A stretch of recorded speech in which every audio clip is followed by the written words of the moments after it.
અજય મોદી તરફથી 33,87,184 રૂપિયાની અરજી કરવામાં આવેલી હતી.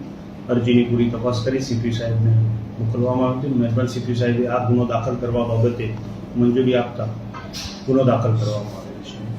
ગુનામાં હકીકત એવી છે ઉન્નતિબેન વૈભવભાઈ પટેલ કે જેઓ ગાંધીનગરની ફ્રેન્ચાઇઝી લીધી હતી અજય મોદી 2022થી ત્યાં નોકરી કરતા હતા. એમણે ડિમાન્ડ કરી મને ફ્રેન્ચાઇઝી આપો, કોઈ પણ સેન્ટર ઉપર કામ કરવા તૈયાર છે.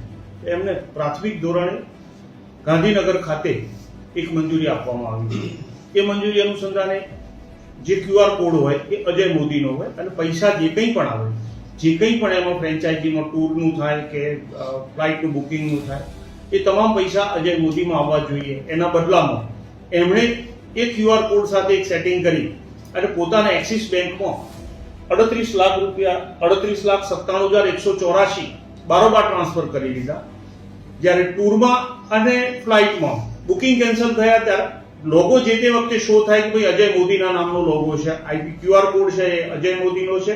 એટલે ત્યાં એ લોકોએ અજય મોદીનો સંપર્ક કર્યો કે તમારું બુકિંગ કેન્સલ થાય છે, તમારી ફ્લાઇટો કેન્સલ થાય છે. તો અજય મોદીએ પોતાની શાખ જાળવવા માટે આ જે કંઈ પણ કેન્સલ થયેલી ટૂર હતી કે ફ્લાઇટો હતી એના તમામ પૈસા એમને રિફંડ કરી દીધા. આ બેનને બોલાવ્યા, પૂછ્યું તો એમણે કહ્યું કે આ મેં ચોરેલા છે, મતલબ મારા ખાતામાં લઈ લીધા છે ને હું ધીમે ધીમે તમને આપી દઈશ. એ બાબતે એમને જે કમિશન પેટે લેવાના હતા 5,10,000 એ વાળી અને બાકીના પૈસાની અહીંયા ગુનો દાખલ કરવામાં આવેલો છે.